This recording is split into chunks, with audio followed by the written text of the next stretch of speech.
Et bonjour à tous et bienvenue à ce webinaire ayant pour thème les mesures en faveur du pouvoir d'achat. Je serai accompagné par Maître Chitekat, qui est avocat spécialiste en droit du travail du cabinet Fidal. Et je vous propose tout d'abord de vous présenter un petit peu IVLM avant de rentrer rapidement dans le vif du sujet. IVLM est spécialisé dans l'intégration de solutions de gestion. Nos marques éditeurs sont Sage, Cegid et EDDoc. Nous sommes une équipe de 50 salariés répartis sur le Grand Sud-Ouest et Paris.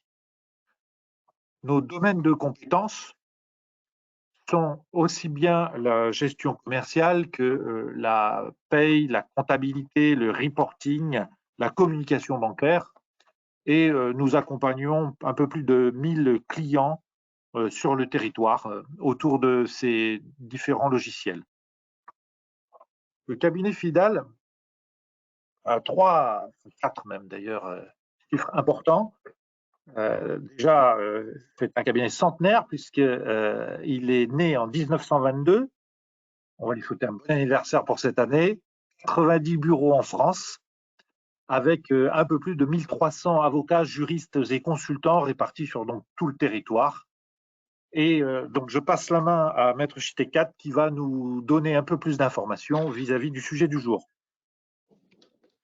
Merci beaucoup. Oui, bonjour. Bonjour à toutes et tous. Donc, je suis très heureux de pouvoir intervenir aujourd'hui au sujet des dispositifs mis en œuvre pour favoriser le pouvoir d'achat. J'ai eu l'occasion d'intervenir ces dernières semaines dans ce même type de format pour évoquer les sujets que sont le télétravail et les entretiens professionnels et d'évaluation. Donc, voilà, l'occasion m'est donnée une nouvelle fois d'évoquer un nouveau sujet dans ce format-là, je me répète, donc qui va nous occuper pendant une petite heure sur les mesures applicables en matière de pouvoir d'achat. Alors, pour rentrer directement dans le vif du sujet, effectivement, dans ce domaine-là,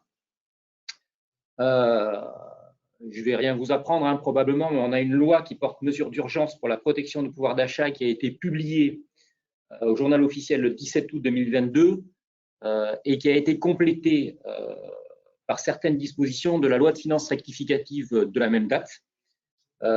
Et ces textes, en réalité, ont pour objet ou pour objectif de valoriser le travail et de mieux partager la valeur.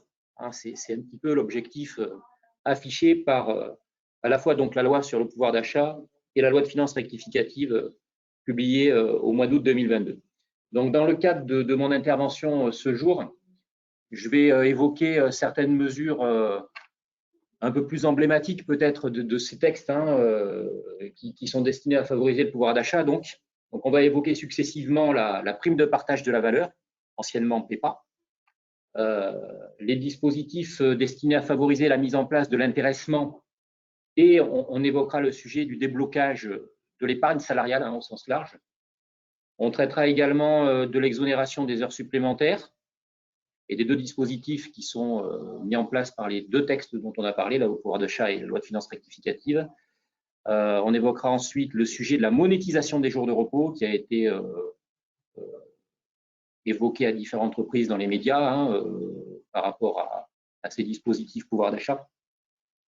On évoquera le sujet des titres restaurants et des frais de repas qui ont fait l'objet d'un certain nombre d'adaptations. Et enfin, on terminera par les sujets qui ont trait au transport et au forfait mobilité durable et prime transport de manière générale, tout ce qui concerne la mobilité.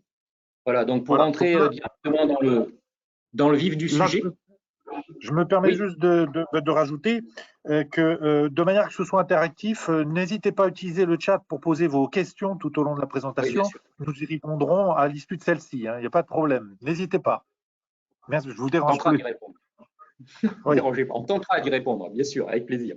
Okay. Donc, pour rentrer directement dans le vif du sujet, le premier thème, c'est la prime de partage de la valeur. Donc, c'est l'article 1er de la loi pouvoir d'achat qui pérennise à partir du 1er juillet 2022, en l'adaptant néanmoins, la prime exceptionnelle de pouvoir d'achat, anciennement PEPA, qui était donc renommée prime de partage de la valeur. PPV, on va l'appeler comme ça. Si vous m'y autorisez, ce sera plus simple. Donc, tous les salariés qui sont présents dans l'entreprise peuvent bénéficier de la PPV dès lors qu'ils sont liés par un contrat de travail à la date du versement de la prime ou du dépôt de l'accord ou de la signature de la décision unilatérale qui permet de mettre en place la prime. Je reviendrai sur les modes selon lesquels on peut mettre en place la PPV au sein de l'entreprise. Les intérimaires également, c'est un point important puisque les questions reviennent souvent à ce sujet-là, peuvent bénéficier de la PPV.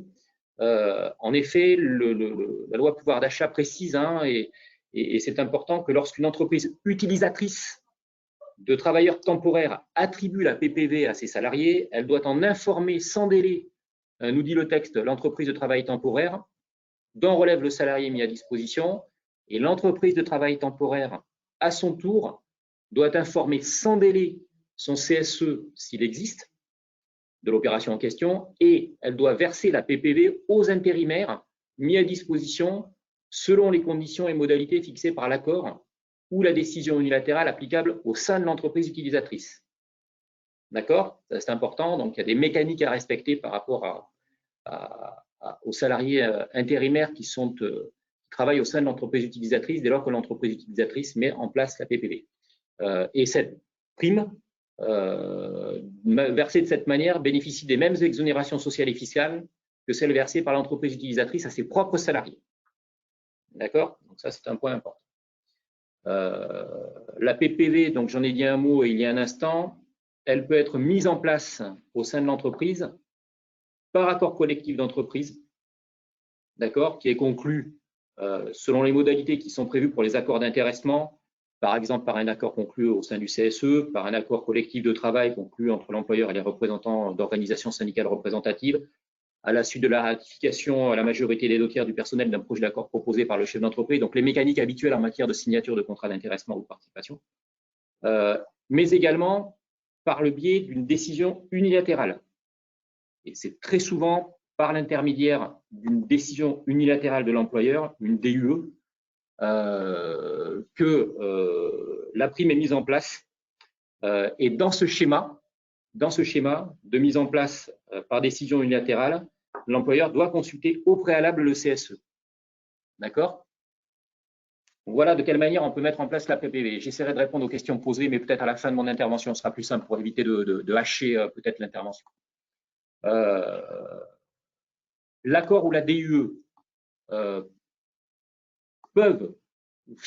doivent fixer à minima, sans doute, le montant de la prime.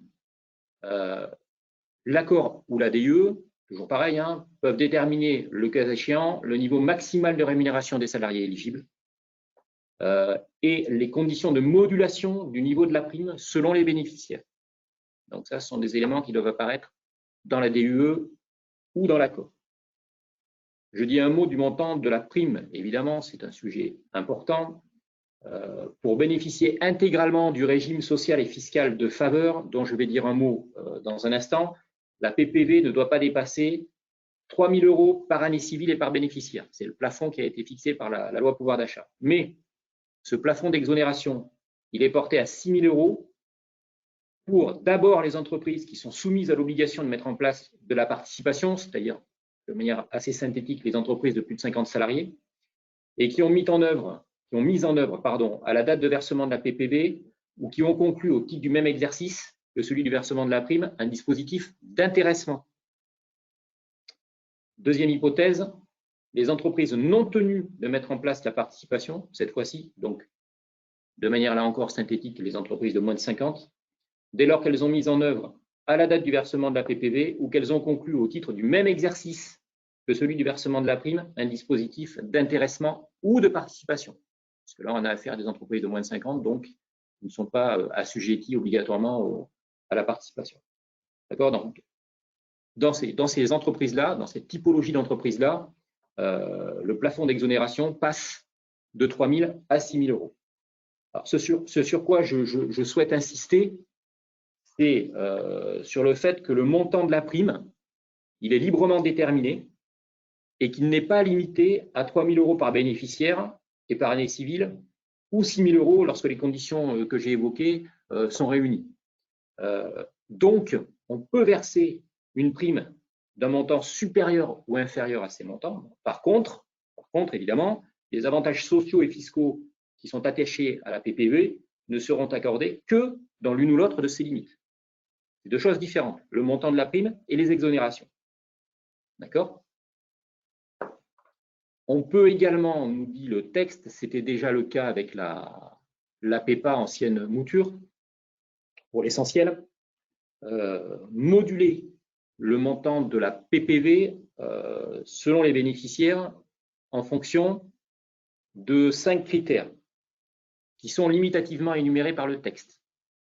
La rémunération, le niveau de classification, l'ancienneté dans l'entreprise, la durée de présence effective, avec un certain nombre de périodes de suspension de contrat qui sont assimilées à du temps de travail effectif, hein, classiquement, comme le congé maternité par exemple, etc. Et également, on peut moduler le montant de la prime en fonction de la durée du travail prévue au contrat. Et on a la possibilité, c'est prévu par le texte, de combiner ces différents critères de modulation. D'accord? Tout ça, ça doit apparaître évidemment dans la DUE ou dans l'accord. On a également, assez classiquement, je dirais, dans ce domaine, un principe qui est mis en avant, qui est celui de l'interdiction de substituer la PPV au salaire. Autrement dit, la PPV ne peut pas, ne doit pas se substituer à l'un quelconque des éléments de rémunération au sens qu'en donne le Code de la Sécurité sociale, qui sont versés par l'employeur ou qui deviennent obligatoires en application de règles légales, contractuelles ou même d'usage, hein, ni même à aucune augmentation de rémunération ou prime prévue par un accord salarial, le contrat de travail ou un usage en vigueur dans l'entreprise. Dans le prolongement de ces précisions, et pour éviter cet effet de substitution, le texte précise que le versement de la prime n'est pas mensualisable. Mais la PPV peut être fractionnée dans la limite d'une fois par trimestre au cours de l'année civile. D'accord? Donc, on peut aménager le versement dans ces conditions-là. Fractionnement dans la limite d'une fois par trimestre au cours de l'année civile. Mais ce n'est pas mensualisable. Tout ça pour éviter de se heurter au principe de non-substitution. Le régime social et fiscal donc, de la PPV, qui se veut donc de faveur. Encore une fois, on est dans un domaine, dans un dispositif, dans une technique qui a vocation à favoriser le pouvoir d'achat, donc c'est entouré d'un certain nombre d'avantages. Les exonérations dont il est question étant applicables aux sommes qui sont versées depuis le 1er juillet 2022. Donc on a une exonération d'abord des cotisations sociales qui est renforcée et qui est pérennisée. En effet, la PPV est exonérée de toute cotisation sociale d'origine légale ou conventionnelle à la charge du salarié et de l'employeur, les salariés et les patronales. Donc dans les limites, hein, je ne le redis pas, hein, j'insiste pas à nouveau dessus, des plafonds de 3 000 ou 6 000 euros dont j'ai parlé il y a un instant, et cela quel que soit le niveau de rémunération du salarié. Quel que soit le niveau de rémunération du salarié, en matière d'exonération de cotisation sociale, patronale et salariale. L'exonération, elle porte également sur les participations à l'effort de construction, etc. Donc, on a toute la liste des cotisations qui est visée par le texte. Donc, ça, c'est l'exonération en matière de cotisation sociale. Et ensuite, on a une exonération d'impôt sur le revenu, de CSG-CRDS, qui, elle, est un petit peu différente dans le sens qu'elle est bornée, entre guillemets, au 31 décembre 2023. En effet, nous dit la loi pouvoir d'achat, seules les primes versées entre le 1er juillet 2022 et le 31 décembre 2023 aux salariés qui ont perçu au cours des 12 mois précédant leur versement une rémunération inférieure à 3 fois la valeur annuelle du SMIC sont exonérés d'impôt sur le revenu et de CSG-CRDS. Donc, le régime fiscal de faveur, autrement dit, s'arrêtera au 1er janvier 2024. D'accord? Et le plafond de rémunération, rémunération inférieure à 3 fois la valeur annuelle du SMIC, est proportionné au temps de présence effective pendant l'année écoulée et de la durée du travail prévu au contrat. D'accord? Donc voilà le mécanisme applicable en matière de prime de partage de la valeur dont il semble qu'elle trouve son public petit à petit. Parce que nous, on met en place relativement fréquemment, pour l'essentiel, des DUE, enfin, cette prime par l'intermédiaire de DUE. Même si ce qu'on constate, ça semble être le cas au niveau un peu macroéconomique, c'est que les primes qui sont versées sont assez éloignées des montants maximum prévus par le texte de 3 000 voire de 6 000 euros. D'accord. Donc on a voilà, on n'a pas de manière systématique des accords qui prévoient ou des DUE qui prévoient le versement de sommes à ces niveaux-là, mais on est plutôt sur des montants relativement inférieurs, aussi assez significativement inférieurs au regard de mon expérience et de celle de mes collègues en réalité. Voilà ce que je peux vous dire sur la PPV, qui fait donc partie des mesures phares, évidemment, mises en place par la loi pouvoir d'achat pour favoriser le pouvoir d'achat des salariés. Donc, je vais continuer mon exposé sur les différents thèmes et puis je reviendrai ensuite peut-être sur les questions qui sont posées sur les sujets que j'évoque. La deuxième technique, ou les deuxièmes techniques ou les techniques suivantes destinées donc à favoriser le pouvoir d'achat, elles concernent l'intéressement d'abord et l'épargne salariale de manière un peu plus générale ensuite. Donc, on a d'abord, au niveau de la loi pouvoir d'achat, un dispositif qui a vocation à favoriser la mise en place de l'intéressement et plus précisément à allonger la durée des contrats d'intéressement jusqu'à 5 ans pour en faire la durée maximale en matière de contrat d'intéressement. Donc, au lieu de 3 ans auparavant, de 1 à 3 ans ou de 1 à 5 ans. Donc, cette durée maximale, si l'on tient compte de la loi pouvoir d'achat de 5 ans, s'applique, mais uniquement dans un certain nombre d'hypothèses. D'abord, lorsque l'intéressement est mis en place par la voie d'un accord collectif, d'accord, c'est la première situation où effectivement on peut prévoir un allongement de la durée du contrat d'intéressement sur 5 ans. Et ensuite, lorsque l'intéressement est mis en place par la voie d'une décision unilatérale de l'employeur. Alors, un petit rappel historique, même si ça ne nous fait pas remonter trop loin, mais jusqu'au 18 août 2022, l'intéressement pouvait être mis en place unilatéralement dans les seules entreprises de moins de 11 salariés dépourvues de délégués syndicaux ou de CSE. Désormais, les entreprises de moins de 50 salariés qui ne sont pas couvertes par un accord de branche agréé sur l'intéressement peuvent mettre en place l'intéressement et éventuellement le renouveler par décision unilatérale dans 2 hypothèses. D'abord, si elles sont dépourvues de délégués syndicaux et de CSE. Dans cette situation-là, l'employeur doit informer ses salariés par tout moyen. Et si elles sont pourvues d'au moins un délégué syndical ou d'un CSE, mais qu'elles ont échoué à négocier un accord d'intéressement. Dans ce cas, un procès-verbal de désaccord doit être établi, dans lequel on consigne, là encore assez classiquement, en leur dernier état, les positions respectives des parties, et le CSE doit être consulté sur le régime d'intéressement dans cette situation au moins 15 jours avant son dépôt auprès de l'administration. Donc l'intéressement unilatéral est possible dans les entreprises de moins de 50 salariés qui répondent à ces conditions et on peut mettre en place l'intéressement par le biais donc d'une décision unilatérale, mais uniquement dans ces situations-là. On a également la loi pouvoir d'achat qui nous dit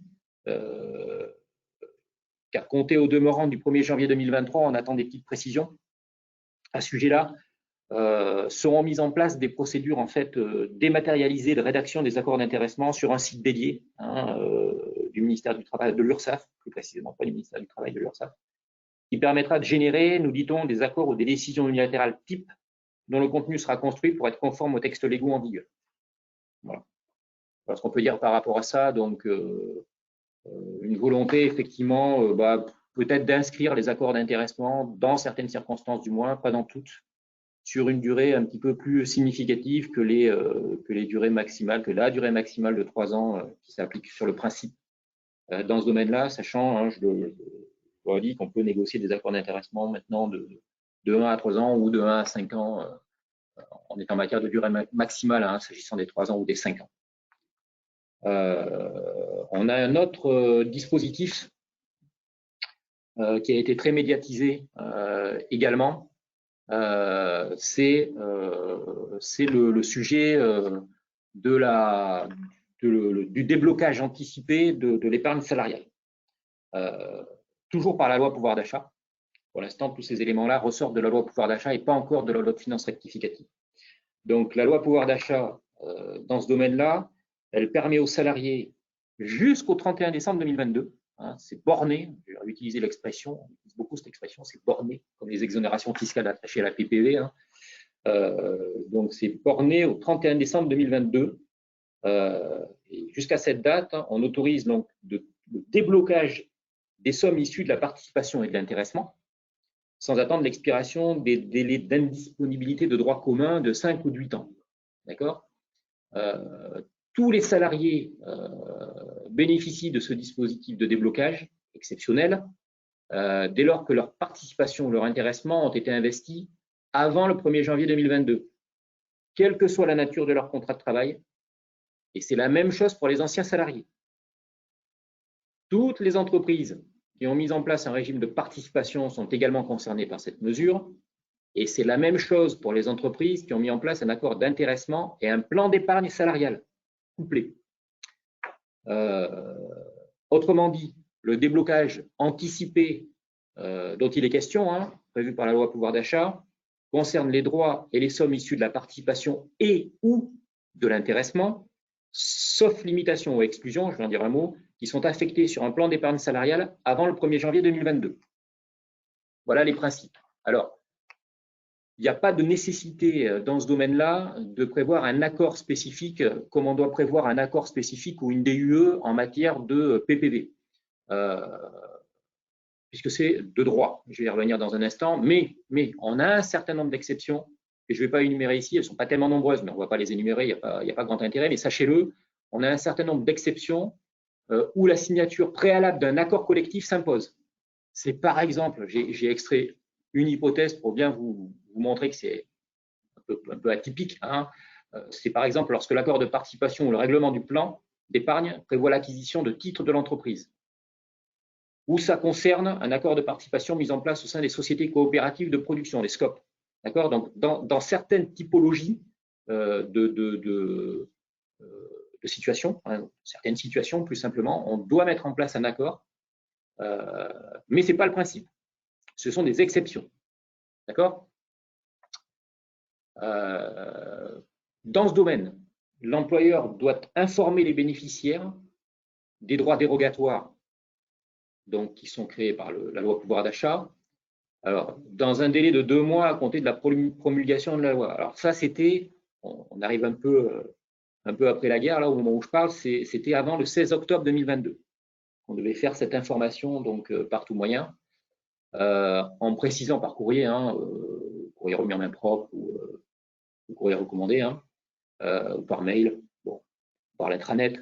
En tout cas, il fallait faire une information avant le 16 octobre 2022, pour autant qu'on soit concerné évidemment hein, par cette mécanique-là, ce dispositif, en précisant notamment si le déblocage était soumis au préalable à la conclusion d'un accord, ce qui, encore une fois, je me répète, n'est pas le principe, et si l'entreprise a l'intention de signer un accord en ce sens, hein, dans l'hypothèse où c'était obligatoire, et le régime fiscal et social des sommes concernées, sur lequel je vais revenir. Le déblocage de l'épargne salariale, ça encore c'est important, il n'est pas automatique. Il n'est pas mécanique. Il intervient à la seule et unique demande du salarié et à son initiative. À l'exception où la signature d'un accord s'impose, hein, par exception, hein, je me répète, hein, l'employeur ne peut pas s'y opposer.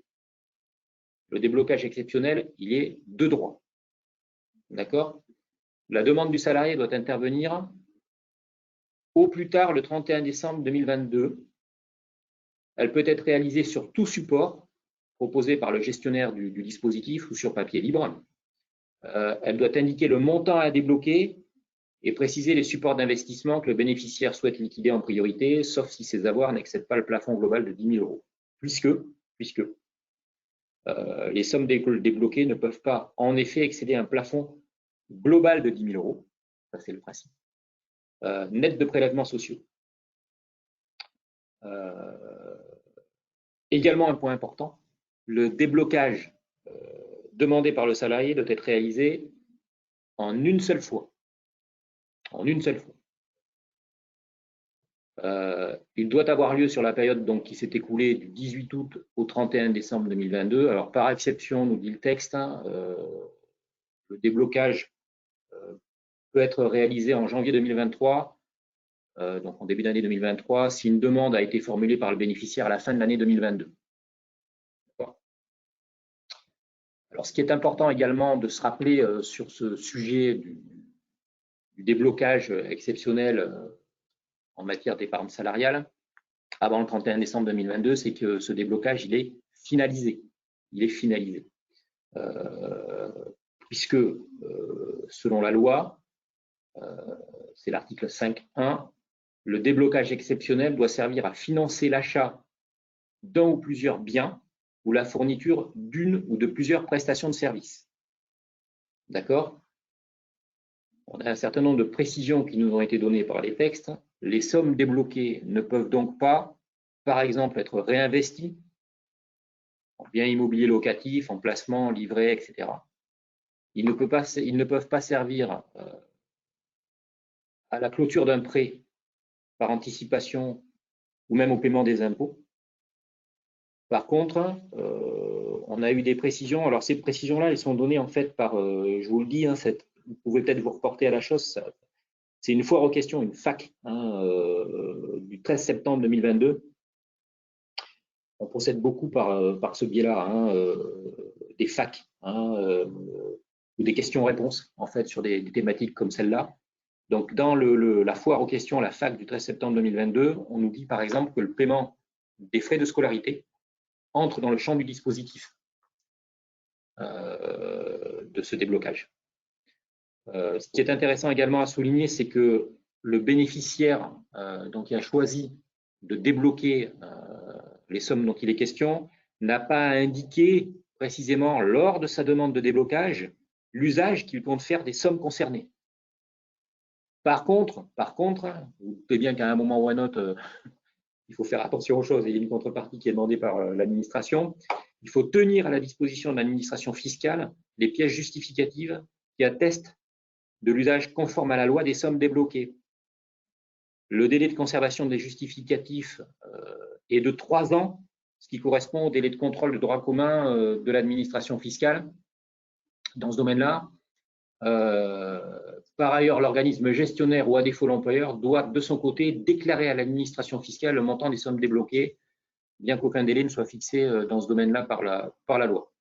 D'accord? Donc, se rappeler tout de même que c'est un dispositif, je me répète, qui est finalisé, et même si on n'a pas donné la destination des sommes qu'on débloque dans un premier temps, il faut être en mesure, si jamais il y a un contrôle, de le faire dans le délai de reprise de contrôle de l'administration fiscale, à savoir 3 ans. Un mot sur le régime social et fiscal des sommes qui sont débloquées dans ce contexte-là. Donc, de façon assez générale et synthétique, le déblocage exceptionnel de l'épargne salariale suit le régime social et fiscal de faveur prévu par le Code du travail pour l'intéressement et la participation. Alors, si on devait détailler un tout petit peu, donc les sommes débloquées issues de l'intéressement bénéficient de l'exonération des cotisations sociales et de l'exonération d'impôt sur le revenu dans certaines limites, sur lesquelles je ne reviens pas là.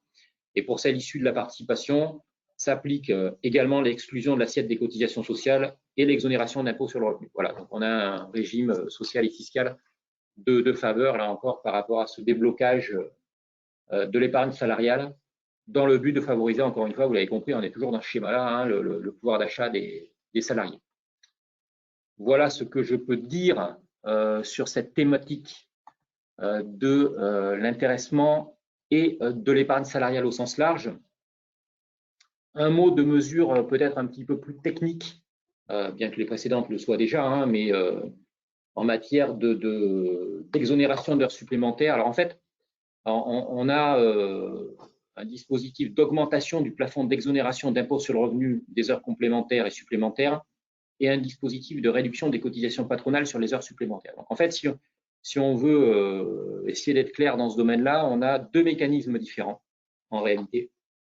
Il y a d'abord, premier mécanisme, l'augmentation du plafond d'exonération d'impôt sur le revenu qui passe de 5 000 € à 7 500 €, des heures supplémentaires et complémentaires. Ça, c'est prévu par l'article 4 de la loi de finances rectificative, la LFR pour 2022.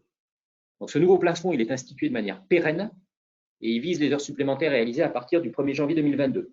Donc, en fait, c'est une hausse du plafond de défiscalisation des heures supplémentaires dont il est question.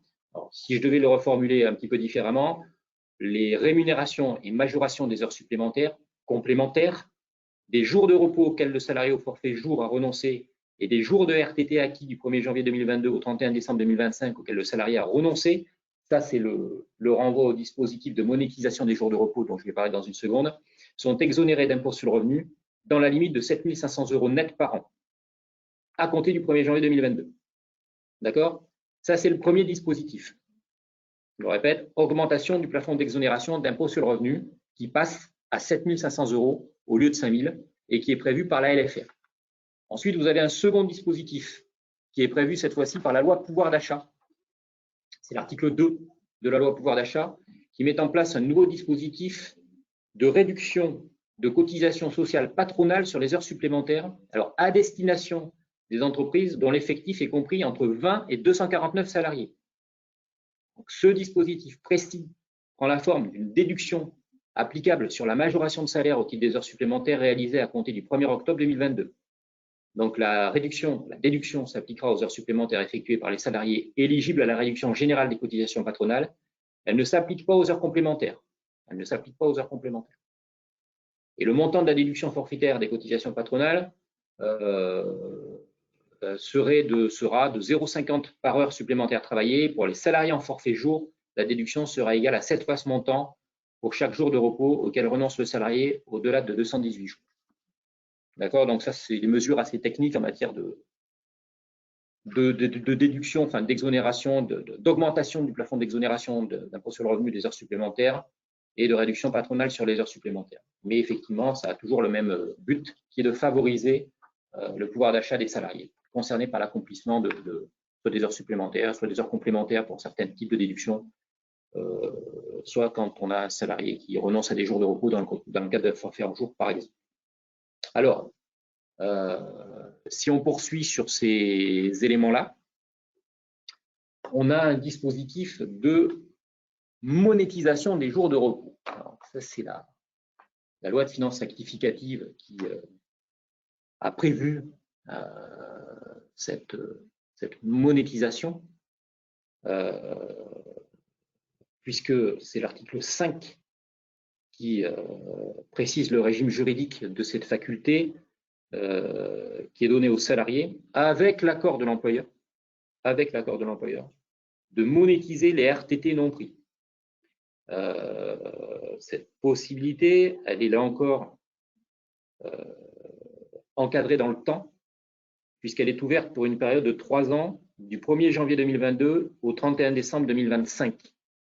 Elle est ouverte dans toutes les entreprises, quelle que soit leur taille, et elle concerne en réalité 2 catégories précises de journées ou de demi-journées de repos. D'abord, les jours qui résultent d'un dispositif conventionnel de réduction du temps de travail, RTT, maintenu en vigueur d'une loi en date du 20 août 2008. Et ensuite, les jours de repos conventionnels qui sont mis en place dans le cadre d'un dispositif d'aménagement du temps de travail sur une période supérieure à la semaine. Alors ça, c'est des dispositifs qu'on peut qualifier, qu'on voit souvent qualifier de modulation ou d'annualisation. Le salarié peut renoncer en tout ou partie à ces jours, aucun plafond n'étant déterminé et fixé par la loi dans ce domaine-là.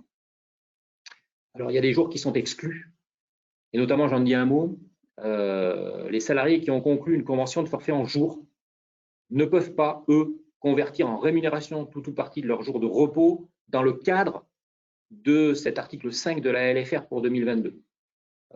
Pourquoi? Parce qu'en fait, ils peuvent y renoncer en utilisant un mécanisme spécifique et pérenne qui est inscrit au Code du travail et qui autorise donc les salariés en forfait jour à renoncer à un certain nombre de jours de repos à la condition de respecter un certain nombre de règles de forme. Notamment, il faut signer un avenant au contrat pour la période annuelle en cours qui permet effectivement aux salariés de renoncer à des jours de repos qui doivent ensuite lui être indemnisés ou rémunérés avec des majorations. Donc, ça ne concerne pas les salariés au forfait jour. Plus généralement, pourrait-on dire, les jours de repos qui ne peuvent pas être qualifiés de RTT ne sont pas concernés par la monétisation. Les congés payés, les compensations en repos, etc. Également, les jours monétisables sont ceux qui sont acquis au titre des périodes postérieures au 1er janvier 2022 et jusqu'au 31 décembre 2025. D'accord ? La monétisation dont il est question, prévue par la loi de finances rectificative, de tout ou partie des RTT a lieu à la demande du salarié, qui est à l'initiative de la démarche donc, et en accord avec son employeur. En accord avec son employeur. Les journées ou demi-journées travaillées à la suite de l'acceptation de la demande de monétisation donnent lieu à une majoration de salaire au moins égale au taux de majoration de la première heure supplémentaire applicable à l'entreprise. C'est 25% en l'absence d'accord collectif, sachant qu'un accord collectif peut abaisser la majoration dont il est question en matière d'heures supplémentaires sans pouvoir aller en dessous de 10%. D'accord ? Donc 25% sur le principe et éventuellement un accord collectif qui prévoirait des pourcentages moindres, mais sans pouvoir descendre sous les 10%. Alors, comme en matière comme dans les différents dispositifs que j'ai évoqués jusqu'à présent, on a un régime social et fiscal de faveur qui est applicable à ces jours monétisés et qui globalement est comparable à celui des heures supplémentaires. Globalement, donc on a la réduction de cotisation salariale prévue au Code de la sécurité sociale qui est applicable, la déduction forfaitaire des cotisations patronales des entreprises employant moins de 20 salariés s'applique sur les rémunérations tirées de la monétisation, mais ce n'est pas le cas de la déduction introduite par la loi pouvoir d'achat dans les entreprises de 20 à 249 salariés dont j'ai parlé il y a une seconde. Donc on a une différence de traitement de ce point de vue-là.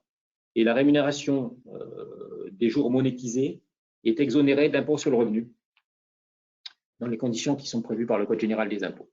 D'accord ? Voilà quel est le régime social et fiscal de ces jours monétisés sommairement mécaniques ou dispositifs sommairement décrits. Mais voilà, on a les idées forces qui sont évoquées par mes soins à ce sujet. Voilà ce que je peux vous dire par rapport à cette notion de monétisation. Des jours de repos, on a des dispositifs également qui sont prévus en matière de titres restaurants et de frais de repas. Alors, on va aborder les deux thématiques successivement. D'abord, la LFR a prévu une revalorisation anticipée du plafond d'exonération des titres restaurants. Toujours, bon, vous l'avez compris, je suis un peu redondant dans mes explications préliminaires sur ces différents thèmes, mais c'est toujours pour améliorer la rémunération et le pouvoir d'achat des salariés. Donc, le législateur, via la LFR, pour 2022, a relevé la limite d'exonération de la part patronale des titres restaurants de manière anticipée. Alors, ce qui est intéressant également à souligner, c'est qu'il a également assoupli leurs conditions d'utilisation. Mais ça, c'est la loi pouvoir d'achat qui l'a fait. Et la loi pouvoir d'achat, elle a indiqué que depuis le 18 août 2022, l'utilisation des titres restaurants est élargie. Et ce jusqu'au 31 décembre 2023, à l'achat de tous les produits alimentaires, même s'ils ne sont pas directement consommables. Farine, pâtes, riz, œufs, poissons, viande, etc. Donc, en principe, l'utilisation des titres restaurants, c'est un petit peu plus restreint. C'est cantonné à certains produits. En l'occurrence, ça, ce verrou saute, et c'est la loi pouvoir d'achat qui vient le préciser. Également, un décret du 30 septembre 2022 est venu porter à 25 € par jour ouvré le montant maximum des repas ou produits alimentaires payables en titre restaurant. D'accord ? Pour en revenir au plafond d'exonération qui fait l'objet de la LFR, qui est rehaussé, donc pour les titres qui sont émis du 1er septembre au 31 décembre 2022, le plafond d'exonération est porté de 5,69 € à 5,92 €. D'accord ? Alors, pour être exonéré, vous vous en rappelez peut-être, les deux cotisations de sécurité sociale, la participation de l'employeur au financement des titres restaurants doit être comprise entre 50% et 60% de la valeur du titre. C'est les principes. Donc, la valeur du titre restaurant qui ouvre droit à l'exonération maximale, désormais, est comprise entre 9,87 € et 11,84 € depuis le 1er septembre 2022. Alors, ça, c'est l'application mécanique des règles applicables en la matière. Et le 1er janvier 2023, cette limite sera actualisée conformément aux méthodes habituelles en la matière. Et donc là, on a effectivement une anticipation de la hausse du plafond d'Exo, je crois qu'il correspond à quelque chose comme 4%, pour les titres émis du 1er septembre au 31 décembre 2022. D'accord, donc ça c'était le sujet de la revalorisation anticipée du plafond d'exonération des titres restaurants. Et dans le même sens, dans le même esprit, on va dire, hein, on a une revalorisation des limites de remboursement des frais de nourriture qui sera rétroactive au 1er septembre 2022. S'agissant des limites d'exonération de remboursement de frais de repas des salariés versés aux salariés en déplacement professionnel ou sur chantier dans le cadre de leur mission. Donc, le nouveau barème devrait logiquement être le suivant, 7,10 € contre 6,80 € pour les salariés contraints de prendre leur repas au restaurant, de prendre leur repas sur leur lieu de travail, qui vient au restaurant, 9,90 € contre 9,50 € pour les salariés en déplacement professionnel non contraints de prendre leur repas au restaurant, et 20,20 € contre 19,40 € pour les salariés en déplacement professionnel contraints de prendre leur repas au restaurant. Voilà, les chiffres que je vous annonce, on peut les retrouver un petit peu partout. Voilà, hein, ça c'est le dispositif qui concerne les titres restaurants et les frais de repas, avec une revalorisation des limites, soit d'exonération, soit de remboursement, applicables en la matière. Et je vais en terminer de mes explications avec un sujet relativement complexe. Oui, je pense qu'on peut dire qu'il est complexe, hein, qui concerne les frais de transport et la mobilité, en fait, au sens large. Donc là encore, j'enfonce des portes ouvertes. On en a beaucoup parlé, mais face à la hausse des prix de carburant, en fait, c'est les articles 2 et 3 de la LFR hein, qui adaptent le régime fiscal et social de la prime transport, du forfait mobilité durable et de la prise en charge facultative des frais de transport public. C'est un peu un maquis, hein, je vais vous dire les choses telles que je les pense, hein, c'est un peu un maquis. Ces dispositifs en matière de mobilité. Alors, il faut vraiment se mettre dedans hein, pour comprendre de quoi il est question.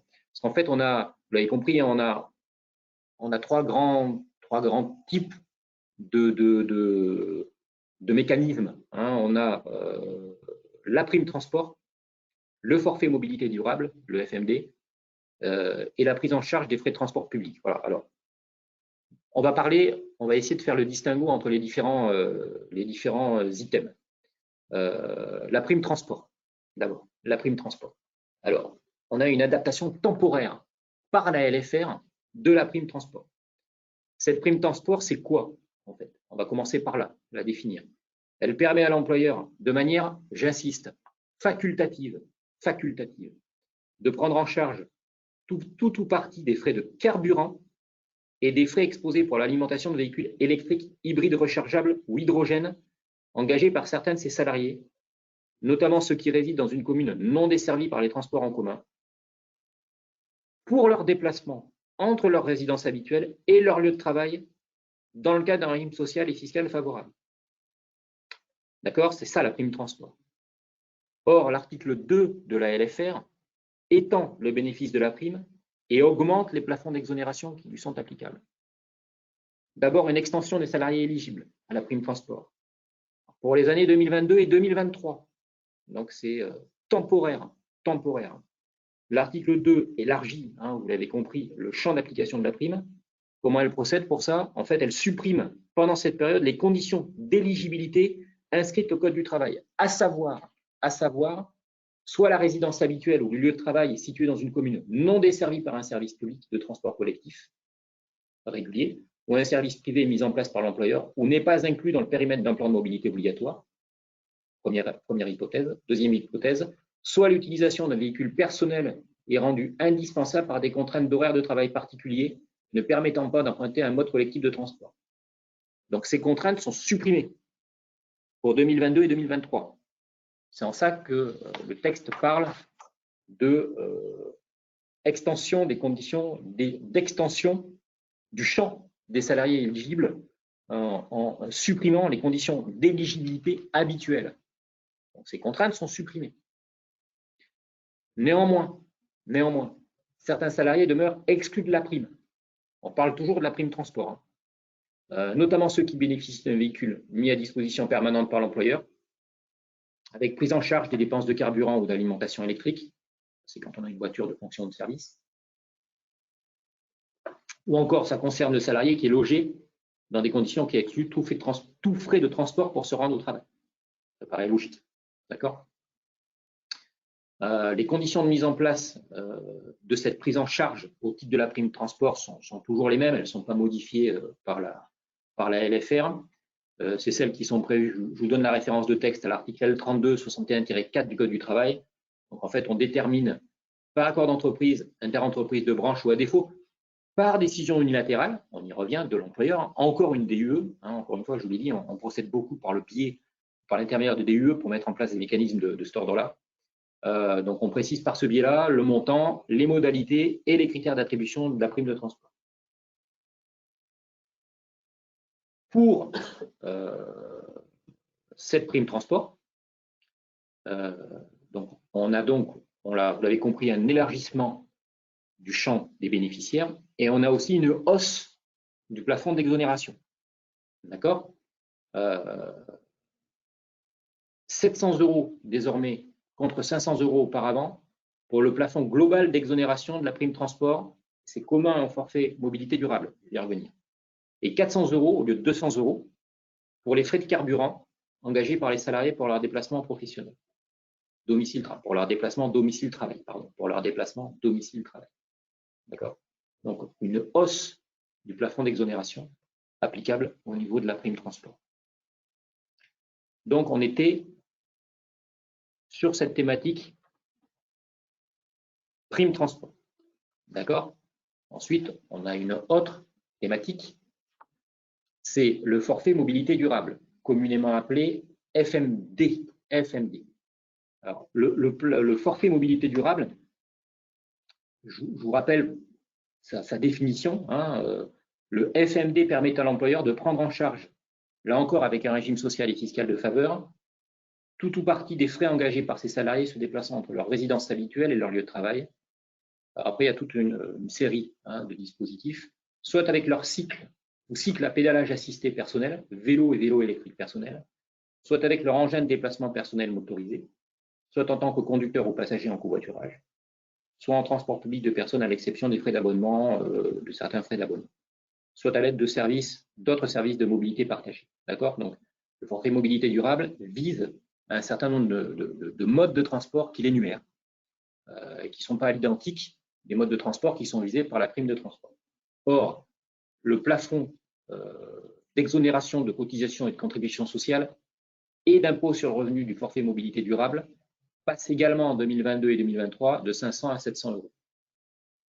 D'accord ? Donc, on a un effort qui est consenti également à ce niveau-là.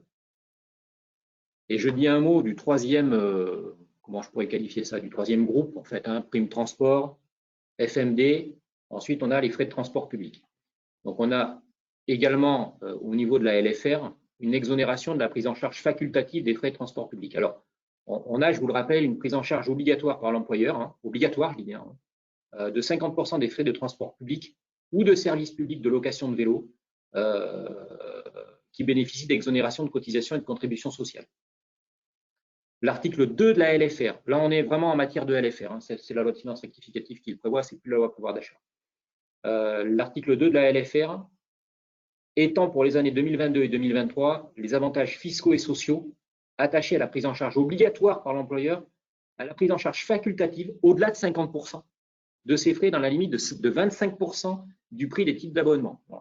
Dit de manière un peu plus simple, pour les années 2022 et 2023, le seuil d'exonération en matière de prise en charge des frais de transport public est légalement porté à 75% du coût de l'abonnement, y compris lorsque l'éloignement du domicile repose sur des convenances personnelles, précise l'URSSAF donc sur son site. D'accord ? Donc, on a tout un panel de mesures qui ont vocation à favoriser le pouvoir d'achat des salariés confrontés à des situations nombreuses, évidemment, transport, domicile, lieu de travail. Alors, on a des règles de cumul qui sont prévus par les textes entre ces différents dispositifs qui sont, il faut vraiment s'atteler à la tâche pour bien les appréhender. Donc, je ne vais pas forcément les détailler dans le cadre de mon intervention ce jour, simplement pour vous donner 2-3 pistes de réflexion à ce niveau-là. La loi autorise le cumul de la prime de transport, d'accord, avec la prise en charge obligatoire par l'employeur du prix des titres d'abonnement de transport en commun, alors que c'est interdit en principe. Donc ça, c'est une possibilité qui est applicable au titre des années 2022 et 2023. C'est temporaire, hein, donc on a des mesures de cumul qui sont pérennes et d'autres qui sont temporaires. La prime de transport est cumulable avec le forfait mobilité durable dans la limite globale de 700 € en 2022 et 2023 par an et par salarié. Et également, le plafond exonéré de cumul du FMD cette fois, du forfait mobilité durable, avec la prise en charge du coût des titres d'abonnement de transport public de personnes ou de services publics de location de vélo est rehaussé de 600 à 800 €. Par contre, cette mesure, elle n'est pas limitée aux seules années 2022-2023, elle est pérenne. D'accord? Donc, vous voyez, enfin, c'est des petits exemples que je vous donne. Il faut vraiment à chaque fois se poser la question de savoir avec quoi je peux cumuler quoi, dans quelles circonstances et pour quelle période. Je reprends le terme que j'avais utilisé au début de mes explications sur ce sujet-là. C'est un petit peu un maquis, hein, donc on peut utilement là encore se reporter aux foires aux questions qui sont établies dans ce domaine-là. Là, c'est le ministère de la Transition écologique hein, qui a établi cette FAQ le 5 septembre 2022 pour vérifier comment peuvent être mis bout à bout ces différents dispositifs. Voilà, ce sont les quelques observations, réflexions que je voulais faire à l'occasion de mon intervention ce jour en matière de mesures destinées à favoriser le pouvoir d'achat des salariés. J'espère avoir été clair. Ça fait beaucoup de données hein, et beaucoup d'informations sur des sujets finalement qui sont assez techniques hein, dans ce domaine-là, sans même parler de la PPV, hein, où on commence à avoir un petit peu de recul par rapport à ce qu'on mettait en place au niveau de la PEPA, parce que ce n'est pas forcément fondamentalement modifié de ce point de vue-là. Mais néanmoins, voilà, hein, quand on parle de monétisation de jours de repos, alors de frais liés à la mobilité, on est sur des dispositifs relativement techniques sur lesquels il faut se pencher attentivement pour bien les appréhender. Voilà les quelques explications que je voulais vous fournir dans le temps qui m'était imparti. Donc, je ne sais pas si on a des petites questions. Si, au demeurant, on va essayer d'y répondre. Nous avons une question. Bonjour, nous avons des intérimaires avec des contrats à la journée, un remplacement d'absence ou replacement d'absence. Comment cela doit se passer si on verse cette PPV à nos salariés? Je dirais que je répondrai sur le principe que j'ai évoqué tout à l'heure. Il faut en informer l'entreprise de travail temporaire. Il faut informer l'entreprise de travail temporaire du fait qu'on fait bénéficier nos propres salariés d'une PPV. Et c'est les conditions qui sont prévues dans l'accord ou la DUE applicable dans l'entreprise utilisatrice qui vont prévaloir pour vérifier si oui ou non les salariés intérimaires doivent prétendre ou peuvent prétendre au versement de la prime en question. Donc en fonction éventuellement de l'ancienneté, de la durée du travail, etc. Donc même logique, je pense, même si effectivement c'est un petit peu atypique parce que c'est à la journée. Donc sous réserve de vérifier ça de manière un petit peu plus précise, j'aurais tendance à répondre de la même manière qu'on peut répondre pour des salariés intérimaires qui travaillent plus longtemps. Voilà, je n'ai pas d'autres questions. Oui, eh bien, écoutez, très bien. En tout cas, c'était très clair. Merci beaucoup pour votre intervention. Vous pouvez nous suivre en scannant les QR codes que nous vous présentons. D'autres webinaires arriveront. Vous serez de toute façon dans la mailing list pour recevoir les différents thèmes que nous aborderons. Et puis, dans la mesure du possible, nous allons diffuser aussi cette présentation PowerPoint. C'est tout à fait envisageable. Si vous le désirez, n'hésitez pas à nous faire signe et nous vous adresserons ce qui a été présenté aujourd'hui. Merci à tous et puis à très bientôt. Merci beaucoup. Merci beaucoup. Au revoir. Au revoir.